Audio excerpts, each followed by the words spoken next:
ఈ రూతు గ్రంథంలో 4 అధ్యాయాలు ఉన్నాయి. కానీ ఆధ్యాత్మిక విషయాలు చాలా ఉన్నాయి మనం నేర్చుకోవాల్సినవి. రూతు గ్రంథము 1 అధ్యాయము 14 వచనం ఒకసారి చదువుదాం. వారు ఎలుగెత్తి ఏడవగా ఓర్పా తన అత్తను ముద్దు పెట్టుకొనెను, రూతు ఆమెను హత్తుకొనెను. ఏం చేశారంట? వారు ఎలుగెత్తి ఏడ్చినప్పుడు ఓర్పా తన అత్తను ముద్దు పెట్టుకుంది, రూతు తన అత్తను హత్తుకుంది. ఇక్కడ నయోమి అంటే అర్థం ఏంటి? మధురము అని అర్థం. నయోమి దేవుని వాక్యానికి సాదృశ్యంగా ఉంది. అయితే ఈ దేవుని వాక్యము జుంటు తేనె ధారల కంటే మధురమైనది. అటువంటి మధురమైన వాక్యాన్ని ఓర్ప ఏం చేసింది? ముద్దు పెట్టుకొని తన అత్తను విడిచిపెట్టి వెళ్ళిపోయింది. రూతు మాత్రం తన అత్తను అంటి పెట్టుకుంది. అంటే దేవుని వాక్యాన్ని వినింది, దేవుని వాక్యాన్ని ముద్దు పెట్టుకుంది, దేవుని వాక్యాన్ని హత్తుకుంది, దేవుని వాక్యాన్ని వెంబడించింది. మనము దేవుని వాక్యాన్ని ముద్దు పెట్టుకొని వెళ్ళేవారంగా ఉంటున్నామా, లేదా దేవుని వాక్యాన్ని హత్తుకొని వాక్యాన్ని వెంబడించే వారంగా ఉంటున్నామా? ఒకసారి మనల్ని మనము పరిశీలన చేసుకున్నాం. ఎక్కడికన్నా బయటికి వెళ్ళేటప్పుడు కొంతమంది గుడి కనబడితే దండం పెట్టుకుంటారు, వెళ్ళిపోతారు. కొంతమంది చర్చిలు కనబడితే దండం పెట్టుకుంటారు, వెళ్ళిపోతారు. అటువంటి పరిస్థితులు అలా పైకి నామకే వస్తేగా మనం ముద్దు పెట్టుకొని వెళ్ళే వారిగా ఉంటున్నామా, లేదా వాక్యాన్ని అనుసరించే వారిగా ఉంటున్నామా? ఎలా ఉంటున్నాం మనం? దేవుని వాక్యాన్ని అనుసరించి మనం ఈ లోకంలో జీవిస్తున్నప్పుడు ఈ లోకంతో సమానంగానే నడిచిపోతున్నాం. ఈ లోకంలో వారితోనే సహవాసం చేస్తున్నాం, దేవునితో సహవాసం చేయట్లా. దేవుని సన్నిధికి వస్తున్నాము, దేవుని వాక్యాన్ని ఇప్పుడు విన్న ఈ 5 నిమిషాలు, ఈ 10 నిమిషాలు మాత్రమే వింటున్నాము, విడిచిపెడుతున్నాము. దేవుని వాక్యాన్ని మనము హత్తుకొని జీవించాలి, దేవుని వాక్యాన్ని వెంబడించాలి. రూతు తీర్మానం చేసుకుంది, నీ జనమే నా జనము, నీ దేవుడే నా దేవుడు, నీ ఊరే నా ఊరు, నీ దేశమే నా దేశం, మరణం తప్ప నన్ను వేరుపరిచేది ఏదీ లేదని తను తీర్మానం చేసుకుని తన అత్తనే వెంబడించింది. దేవునిలోనికి వచ్చేటప్పుడు మనము రక్షణ పొందేటప్పుడు మనం కూడా తీర్మానం చేసుకుంటూ ఉంటాం. వాటన్నింటినీ మనం అనుసరిస్తున్నామా, పాటిస్తున్నామా లేదా అనేది ఒకసారి మనల్ని మనం జ్ఞాపకం చేసుకున్నాం. ఆ రోజు రక్షణ పొందేటప్పుడు దైవ సేవకులు మనల్ని ప్రశ్నలు వేస్తూ ఉంటారు. ప్రతి సంఘ విషయంలో పాల్గొనాలి, ప్రతి పనులు ఏదైనా అన్నిట్లో మనం పాలు పంచుకోవాలి, అన్నిటినీ దగ్గరుండి జరిగించాలి. మనం చేసే ప్రతి పనిలో మన సమయాన్ని దేవుడికి ఇవ్వాల్సిన సమయం దేవుడికి ఇవ్వాలి. మనం కష్టపడి సంపాదించిన ధనంలో కొంత దేవునికి ఇవ్వాల్సింది ఇవ్వాలి. వాటన్నింటినీ మనము పాటించే వారంగా ఉంటున్నామా, లేదా ముద్దు పెట్టుకొని మళ్ళా తిరిగి లోకానికి వెళ్ళిపోయే వారంలాగా ఉంటున్నామా? ఒకసారి మనల్ని మనం ఆలోచన చేసుకుందాం. ఎప్పుడైతే ఆ బోయజు పొలంలో రూతు తన పరిగిలో ఏరుకుంటూ ఉంటుంది, మొదట ఆ ధాన్యాన్ని కోసేవారు మొదట వెళతా ఉంటే, ధాన్యం కోసుకుంటూ వెళ్తా ఉంటే రూతు ఎక్కడో వెనకాలండి మిగిలిపోయినా ఆ ధాన్యాన్ని ఏరుకుంటూ ఉంది బోయాజు పొలంలో. మనము దేవుని సన్నిధిలో దేవుని పరిచర్య విషయంలో ముందుగా మనం ఉంటున్నామా, లేదా చివరిగా ఉంటున్నామా? ఎక్కడ ఉంటున్నాం? మన స్థానం ఎక్కడ ఉంది దేవుని సన్నిధిలో? ఆ పొలంలో పని చేస్తూ ఉన్నప్పుడు వాళ్ళ పనివారు పని చేస్తూ ఉన్నారు, రూతు చేసుకుంటుంది. ఒక్కసారిగా ఆ పొలంలో దేవుని స్వరం వినబడిందంట. దేవుని స్వరం వినబడినప్పుడు దేవుడు అంట అబౌట్ టన్ అన్నాడంట. అబౌట్ టన్ అనగానే అందరూ వెనక్కి తిరిగేసరికి మొదటి స్థానంలో ఎవరున్నారు? రూతు ఉంది మొదటి స్థానంలో. వెనక కడపటి స్థానంలో నుంచి మొదటి స్థానంలోనికి, చివరి స్థానంలో నుంచి మొదటి స్థానంలోనికి రూతు వచ్చింది. ఎలా వచ్చింది? ఆమె దేవుని వాక్యాన్ని అనుసరిస్తూ వెంబడించుతూ ఉండటం వలన మొదటి స్థానానికి ఆమె వచ్చింది. మనం దేవుని సన్నిధిలో మనం ఏ స్థానంలో ఉన్నామా? చివరి స్థానంలో ఉన్నామా? మొదటి స్థానంలో దేవుని వాక్యాన్ని వెంబడించే వారంగా మనం ఉన్నట్లయితే మనము కూడా మొదటి స్థానంలో ఉంటాం. దేవుని వాక్యం విన్నప్పుడు మనం ఒకవేళ సంఘంలో చెప్పే వాక్యాలు అందరికీ అర్థం అవ్వచ్చు, అర్థం కాకపోవచ్చు, లేకపోతే వీళ్ళు సొంతగా చెప్తున్నారని అనుకోవచ్చు. కానీ పెద్ద పెద్ద దైవ సేవకులు వచ్చినప్పుడు వాక్యాన్ని వింటూ ఉంటారు. వినిన తర్వాత రోజు చెప్తా ఉంటారు, అబ్బా భలే చెప్పాడు వాక్యం, సేవకులు భలే చెప్పారు, అసలు అందరికీ భలే అర్థమైంది అంటారు. ఆ వాక్యాన్ని ఆ రోజుతోటే మనము ముగించుకున్నాం. ఆ వాక్యాన్ని మనం అనుసరించి జీవించట్లా. అలా ఉండకుండా మనము దేవుని వాక్యాన్ని వెంబడిస్తూ ఉండాలి. దేవుని వాక్యాన్ని మనము హత్తుకొని జీవించినట్లయితే, ఎప్పుడైతే దేవుని వాక్యాన్ని మనం హత్తుకొని జీవిస్తామో ఆయన రాజ్యానికి మనము శిరస్సు వంటి జనముగా మనల్ని చేస్తాడు. రూతుని చేశాడు, ఆ పొలానికే యజమానురాలుగా చేశాడు. అటువంటి దేవుని వాక్యాన్ని మనం హత్తుకున్నట్లయితే ఆయన రాజ్యానికి శిరస్సు వంటి ప్రజలుగా మనల్ని, జనముగా మనల్ని ఆయన మారుస్తాడు. రూతు తీసుకున్న తీర్మానము మరణం తప్ప నిన్ను నన్ను ఏది వేరు చేయదని రూతు తీర్మానం చేసుకుంది. మనం కూడా తీర్మానాన్ని తీసుకోవాలి. ఈ సంవత్సరం మొదట్లో తీర్మానం చేసుకున్నాం, ప్రతి ఆదివారం దేవుని సన్నిధికి వస్తామని. ఆ తీర్మానాన్ని బట్టి మనం అంటున్నామా? ఆ తీర్మానాన్ని లేదా తప్పిస్తున్నామా? మన సొంత పనుల కోసం మనం ఉపయోగించుకుంటున్నాం. అలా ఉన్న తీర్మానాన్ని తీసుకున్నప్పుడు దాన్ని మనము పాటించాలి, దాన్ని హత్తుకొని జీవించాలి. దేవుని వాక్యాన్ని హత్తుకొని జీవించడం మొదలుపెట్టింది. ఆ పొలానికి రూతు యజమానురాలుగా మారిపోయింది. మనం కూడా ఎప్పుడైతే దేవుని వాక్యాన్ని అనుసరిస్తూ, దేవుని వాక్యాన్ని పాటిస్తూ, దేవుని వాక్యాన్ని వెంబడించే వారంగా ఉంటామో ఈ సంఘంలో మనల్ని కూడా శిరస్సుగా ఆయన నిలబెడతాడు. జనముల ముందు శిరస్సుగా ఆయన మనల్ని నిలబెడతాడు. చాలా మంది వాక్యాన్ని తెలుసుకొని వినేవారిగానే ఉంటున్నాము, కానీ ఆ వాక్యాన్ని అనుసరించే వారంగా మనము ఉండాలి. ఒక ఊర్లో అంట నలుగురు స్త్రీలు వెళ్ళి పాస్టర్ గారితో చెప్తున్నారంట, అయ్యా ఆదివారం వస్తే మా భక్తులు చర్చికి వస్తారు, పాటలు పాడతారు, వాక్యాన్ని శ్రద్ధగా వింటారు, మరి ఆదివారం సాయంత్రం వచ్చేసరికి మళ్ళా మందు తాగడానికి వెళ్తారంట. వెళ్ళేసి సాయంత్రం ఇంటికి వస్తారంట. ఇంటికి వచ్చి ఇంకా తాగిన వాళ్ళు కుదురుగా ఉంటారు కదా, భార్య దగ్గరికి వచ్చి నేను ఈ రకంగా ఉన్నానంటే, నేను ఇలా తయారయ్యానంటే కారణం నువ్వే. ఎందుకు? స్త్రీ ప్రవర్తన బాగుంటే, నీ ప్రవర్తన బాగుంటే నేను ఇలా ఉండను కదా. నువ్వు చక్కగా ప్రార్థన చేస్తూ ఉంటే, నువ్వు మంచి ప్రవర్తనగా ఉంటే నేను ఇలా మారేవాడిని కాదు కదా, నేను ఇలా తాగేవాడిని కాదు కదా. నువ్వు ప్రార్థన చేయట్లేదని అర్థం. నువ్వు ప్రార్థనకి వెళ్తున్నావు, నా గురించి నువ్వు ప్రార్థన చేయట్లా అని తాగొచ్చి తన భార్యని హింసిస్తూ ఉంటాడంట, మాటలు అంటూ ఉంటాడంట. ఇప్పుడు మోకరించి ప్రార్థన చేయి, నేను మారుతాను. నువ్వు ఇప్పుడు మోకరించి ప్రార్థన చేయి, నేను మారుతానంటే ఆవంట ఇప్పుడు ఎందుకు లేయ్యా, తర్వాత చేస్తానంట. కాదు అంటే నేను మారటం నీకు ఇష్టం లేదా అని అడుగుతాడా? నేను మారటం నీకు ఇష్టం లేదా? నువ్వు ప్రార్థన చేస్తావా చేయవా? నువ్వు కన్నీళ్ళు విడిచి ప్రార్థన చేస్తావంటే నేను చేసే తప్పులన్నింటినీ ఆ కన్నీటిలో కొట్టుకొని పోవాలి. దేవుని సేవకులు చెప్పారు కదా, కొట్టుకొని పోవాలి. నా పాపాలు క్షమించబడాలి, నేను మాత్రం నీకు ఇష్టం లేదా అని అంటారంట. అని ఎట్లా ఆమె ప్రార్థన చేస్తుందంట. పాపం ఏడుస్తా ప్రార్థన చేస్తా ఉంటే, అబ్బో నీ యాక్టింగ్ ఎవరు చేయలేరు, సీరియల్లోకి వెళ్తే బాగా పనికి వస్తావు, బాగా యాక్టింగ్ చేస్తున్నావు అంటాడంట.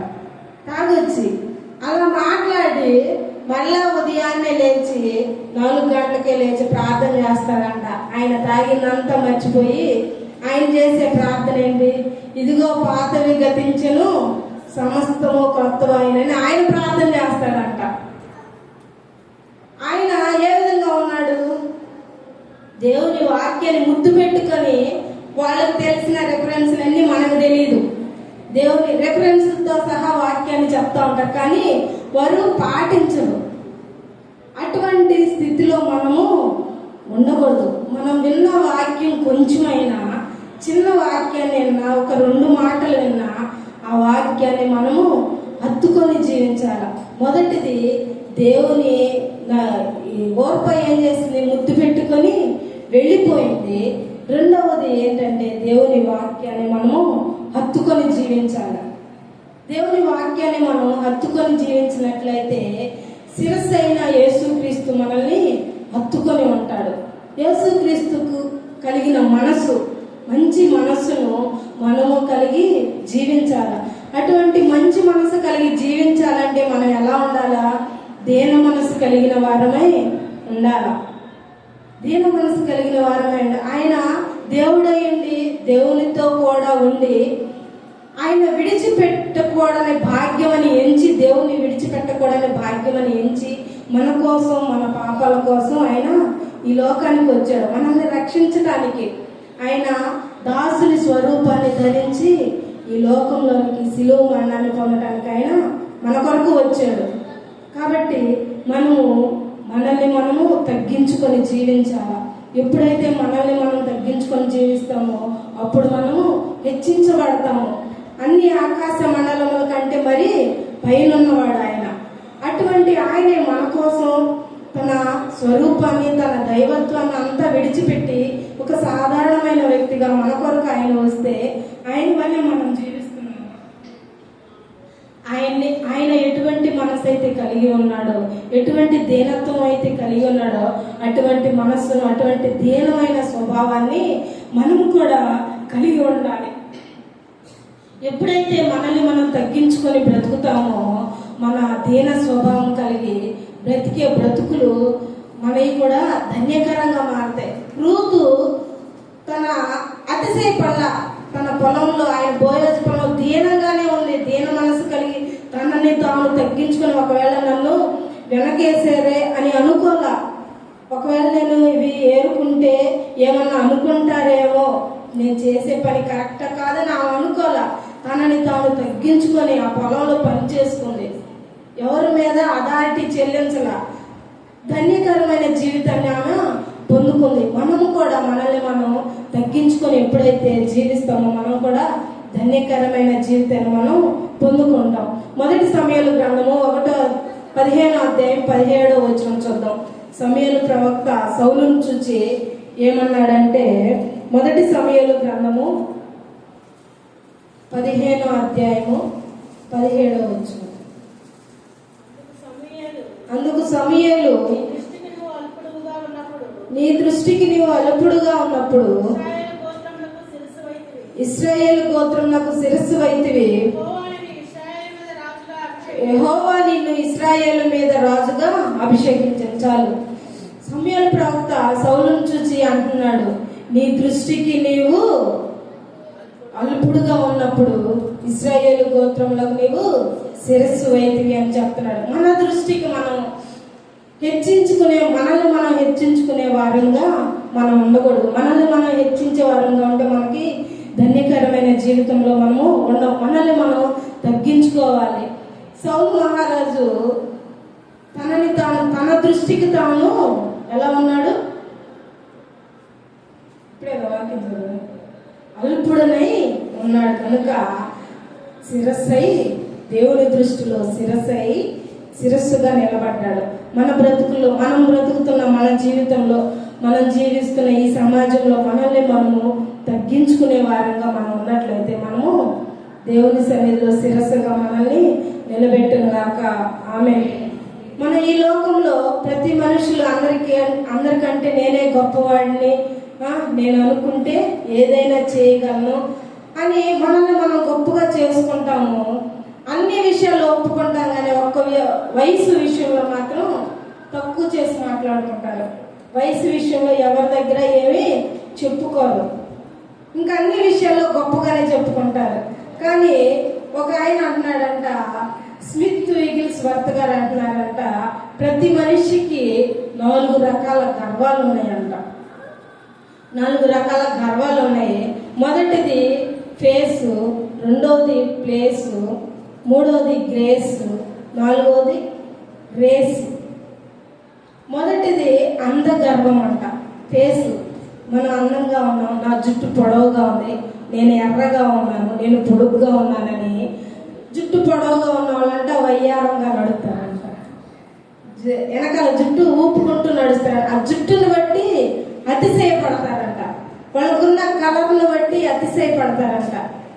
మనం దేవుడు ఇచ్చిన ఆ అందాన్ని, ఆ స్వరూపాన్ని దేవుని బట్టి మాత్రమే మనము అతిశయపడాలి. మనకి ఆయన ఇవ్వకుండా మనకి ఏది రాదు కదా. ఆయన ఇచ్చిన దాన్ని బట్టి, ఆయన బట్టే మనము అతిశయపడాలి. రెండవది ప్లేస్ గర్వం అంట. స్థలము, పొజిషన్, మనం ఉండే స్థాయిని బట్టి గర్విస్తూ ఉన్నామంట. మనము ఒకవేళ ఈరోజు లేని స్థితిలో ఉండొచ్చు, భవిష్యత్తు కాలంలో మనల్ని ఉన్నతమైన స్థితిలోనికి ఆయన ఉంచబోతున్నాడు. అటువంటి స్థితిలో మనం ఉన్నప్పుడు మనం నా హోదాను బట్టి, నేను సంపాదించిన సంపదను బట్టి నాకు ఈ స్థలం ఉంది, ఈ ప్లేస్ ఉందని మనం గర్వించకూడదంట. అటువంటి స్థితిలో మనం ఉన్నామంటే దానికి కారణం ఆయనే గనక మనకి సహాయం చేయకపోతే, ఆయనే గనక మనకు తోడుగా ఉండకపోతే, ఆయనే గనక మనకి చేయూతని ఇవ్వకపోతే, ఇటువంటి పొజిషన్లో ఒకవేళ ఆయనే గనక ఆయుష్ని, ఆరోగ్యాన్ని ఇవ్వకపోతే అటువంటి స్థితిలో మనం ఉండం. కాబట్టి ఆ స్థలాన్ని బట్టి కూడా మనము దేవుని బట్టి అతిశయించాలంట. దేవుడు అతిశయించాలంట. దాన్ని బట్టి మనము ఈ లోకంలో అతిశయించకూడదు. ఆయన ఇచ్చిన సంపదను బట్టి, ఆయన ఇచ్చిన ఆరోగ్యాన్ని బట్టి, ఆయన ఇచ్చిన ఆయుష్ను బట్టి, దేవుని బట్టి మనం అతిశయించాలి. మూడవది ఏంటిది? గ్రేస్. గ్రేస్ అంటే దయగలిగి ఉండాలంట. గర్వంగా మనం ఉండకూడదు, దయగలిగి. చూపులకేమో చూడటానికి దేని మనసు కలిగి ఉంటాం, కానీ మాట్లాడేటప్పుడు చాలా గర్వంగా మాట్లాడతారు. అటువంటి స్థితిలో మనం ఉండకూడదు. మనం చూపులకి ఏ విధంగా కనిపిస్తున్నామో మనం మాట్లాడే మాటలు కూడా అదే విధంగా ఉండాలి. దీన మనసు కలిగి ఉండాల, దయ కలిగి, ఇతరుల పట్ల దయ కలిగి ఉండాల. హేళన చేసే వారిగా ఉండకూడదు. ఒకవేళ అటువంటి గర్వాలు మనలో ఏమన్నా ఉంటే తీసివేయాలి. నాలుగవది రేస్. రేస్ అంటే మనం ఈ లోకంలో జీవిస్తున్న ఈ పరుగు పందెంలో మన వెనకాల ఎంతమంది ఉంటున్నారు. ఒకవేళ మనం చేసే పనులను బట్టి మన వెనకాల ఉండొచ్చు చాలా మంది, బలగం అంతా ఉండొచ్చు. ఆ బలాన్ని, ఆ జనాన్ని మనం చేసే పనులను బట్టి వస్తాయి. ఈ లోకంలో చేసే పనుల కొరకు మనం పరిగెడుతున్నాము. మరి దేవుని కొరకు మనం ఎంతవరకు పరిగెడుతున్నాం, ఎంతవరకు ప్రయాసపడుతున్నాం? ఆ రేసులో దేవుని కొరకు ప్రయాసపడే పరుగులో మనం ఉంటున్నామా? ఎంతమందిని దేవుని దగ్గరికి నడిపిస్తున్నాము? ఆయన వెంట పరిగెత్తే వారిగా ఉంటున్నాం మనం. ఈ లోకంలో ఉన్న మన వెనకాల ఉన్న జనాన్ని చూసి మనం అతిశయపడకూడదు. దేవుని రాజ్యానికి మనము ఎంతమందిని నడిపిస్తున్నాము? ఆ పరుగు పందెంలో మనం ఎక్కడ ఉన్నాం? దేవుని సన్నిధిలో ఏ స్థానంలో మనం ఉంటున్నాం? ఒకవేళ ఒక్కరిని మనం దేవుని సన్నిధికి నడిపించినా దానిని బట్టి, దేవుని బట్టి మనం అతిశయించాలి. ఈ లోకంలో ఏదన్నా మీటింగ్లకు వెళ్ళాలన్నా, ఎక్కడికన్నా ఇంకా ఇతర కార్యక్రమాలకు వెళ్ళాలన్నా మన వెనకాల చాలా మంది వస్తూ ఉంటారు. చాలా మంది పెద్ద వారి వెనకాల మనం వెళుతూ ఉంటాం.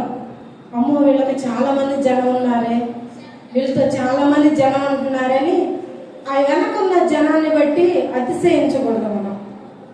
అటువంటి గర్వాలు ఏమన్నా ఉంటే, ఈ 4 గర్వాల్లో ఏ ఒక్కటున్నా మనం తీసేసుకున్నాం. మనలో ఉన్న గర్వాలన్నింటినీ తీసేసుకొని దేవుని వైపు పాటుపడేవారిగా, దేవుని రాజ్యం కొరకు పాటుపడేవారిగా మనము జీవిద్దాం. మొదటిది ఏంటిది?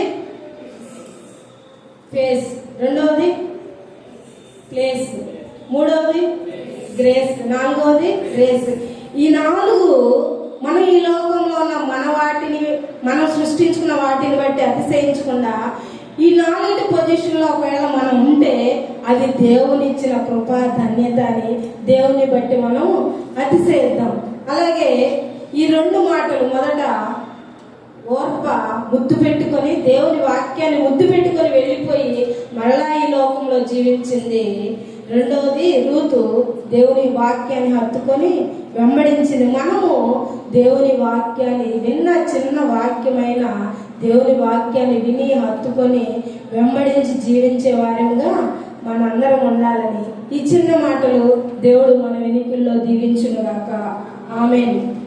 మనము రక్షణ పొందండి చెప్తా ఉన్నాము. ఈ లోకంలో చివరి దినాల్లో మనం ఉన్నాం కాబట్టి యవన బిడ్డలు ఖచ్చితంగా మారు మనసు పొందాలి, రక్షణలోనికి రావాలి. రేపు గుడ్ ఫ్రైడేకి అందరూ బాప్తీసం తీపించుకుంటారని మేమందరం నమ్ముచున్నాము గట్టిగా. అటువంటి ఆ రక్షణ మార్గంలోనికి మీరందరూ రావాలని ఆశపడుతున్నాం. రక్షణ పొందిన మనము స్థిరమైన మనసు కలిగి, బలమైన మనసు కలిగి దేవుని రాజ్యం కొరకు ఇంకా ఎక్కువగా పాటుపడే వారంగా ఉండాలని ప్రార్థన చేసుకుందాం. మరొక విషయం ఏంటంటే, గడిచిన వారం అందరికీ తెలిసిన విషయమే, తెలుసా? యూట్యూబ్లో చూసారా? పాస్టర్ ప్రవీణ్ పగడాల గారిని మరి చంపారు అని అందరు అంటున్నారు. ఆ పోస్ట్ మార్టం రిపోర్ట్లు ఇంకా రాలేదంట. సరే, ఏది ఏమైనా ఆయన దేవుని సువార్త కొరకు, దేవుని రాజ్యం కొరకు అనేక మంది క్రైస్తవులకి ఆయన వెనకాలండి నడిపించాడు. అటువంటి స్థిరమైన ఒక గొప్ప వ్యక్తిని క్రైస్తవ సమాజం కోల్పోయిందని అందరూ చాలా బాధపడతా ఉన్నారు. కానీ మనం ఒక్కళ్ళు మాత్రమే ఈ జరిగిన ఈ 4 రోజుల్లో ఒక్కళ్ళన్నా మరి అనుకున్నారో లేదో తెలియదు, కానీ మనం కూడా ఆ కుటుంబం కొరకు ప్రార్థన చేద్దాం. ఆ పోస్ట్ మార్టం రిపోర్ట్లు ఇంకా రాలేదని. ఏది ఏమైనా దేవునికి మరుగైనది ఏది లేదు. అది ఎంత రహస్యంగా చేసినా, ఏది చేసినది బట్ట బయలు కాక పోదు. ఎన్ని ప్రయత్నాలు చేసినా ఏదేమైనా అది బయటకు వస్తుంది. అప్పట్లో దేవుని శిష్యులు స్టెఫన్ని అలాగే రాళ్లతో కొట్టి చంపారు, పేతురు గారిని అలాగే చేశారు, పౌలు గారిని హింసించారు. దేవుని రాజ్యం కొరకు ఎవరైతే గట్టిగా నిలబడతారో వారిని చంపే స్థితిలోనికి ఈ చివరి దినాల్లో క్రైస్తవులు ఉండకూడదు అనే ఉద్దేశంతో క్రైస్తవుల్ని చంపడానికి ప్రయత్నాలు చేస్తున్నారు. అంతకుముందు మణిపూర్ రాష్ట్రంలో జరిగింది, కానీ మనం ఒక 2-3 రోజులు ప్రార్థన చేసాం, వదిలిపెట్టాం. కానీ త్వరగా మన రాష్ట్రాల మీదకు, మన సేవకుల మీద కూడా అటువంటి మత ప్రచారాలు వాళ్ళు చేస్తూ అటువంటి కీడులు సంభవిస్తూ ఉన్నారు. కాబట్టి మనం మరొక ప్రార్థన చేద్దాం. దేవుని సేవకుల కొరకు మరి ముఖ్యంగా ప్రార్థన చేద్దాం. ఆయన గురించి ఈ మధ్య ఈ 4 రోజుల్లోనే చాలా వాక్యాలు విన్నాం. ఆయన ఎక్కడికైనా ఎంత దూరమైనా ఒక్కడే వస్తాడంట. అంత హోదా ఉన్న వ్యక్తి. 2 సాఫ్ట్వేర్ కంపెనీలు ఉన్నాయంట. ఒక 12 మంది అనాథ పిల్లల్ని ఆయన పోషిస్తున్నాడంట. చాలా మందికి ఆయన జీవనోపాధి కల్పిస్తూ ఉన్నాడు. అయినా ఆయన వెనకాల ఎవరిని తెచ్చుకోడంట, ఒక్కడే ప్రయాణం చేస్తూ ఉంటాడంట. అటువంటి గొప్ప వ్యక్తి ఈరోజు మన మధ్యలో లేడు. మనము ఆ కుటుంబం కొరకు, ఆ పరిచర్య కొరకు ప్రార్థన చేద్దాం. వాళ్ళు ఈ వయసులో 45 సంవత్సరాలు 50 సంవత్సరాలు అంటే ఆయనకి, ఈ వయసులో ఆయన అంతమంది జనాన్ని, ఆయన అంతిమయాత్ర ప్రోగ్రాం చూస్తుంటే కొన్ని వేల లక్షల మంది క్రైస్తవులు ఆయన దగ్గరికి వెళ్ళారు. ఆయన అంత పరిచర్య చేశాడంటే ఆయన యవ్వన కాలంలో తన జీవితాన్ని దేవుని కొరకు సమర్పించుకున్నాడు. మనం వయసు అయిపోయిన తర్వాత ఏ పని చేయలేము. దేవుని రాజ్యం కొరకు పాటుపడాలన్నా, దేవుని పరిచర్య చేయాలన్నా యవ్వన వయసులో ఆయన కాడి కిందకు మనము రావాలా, రోషము కలిగి ఇంకా మనము జీవించాలా. అవి మరి ఆ రిపోర్ట్లు ఏమన్నా బయటకు వస్తే ఇంకా ఏదన్నా గందరగోళాలు గొడవలు అవుతాయేమోనని మరి వాళ్ళు బయటికి ఇవ్వట్లేదంట. కానీ కాబట్టి మనం ఏం చేద్దామంటే మన వంతు ప్రయత్నం మనం ప్రార్థన చేద్దాము. ఆ కుటుంబం ఇంకా దేవుని సన్నిధిలో ఇంకా ఎదగాలని ప్రార్థన చేద్దాము. ఆయన స్టార్ట్ చేసిన పరిచర్య ఇంకా అభివృద్ధి చెందాలని మనం ప్రార్థన చేద్దాము. ఈ చిన్న మాటలు దేవుడు మన వెనుకల్లో దీవించుగాక. ఆమేన్.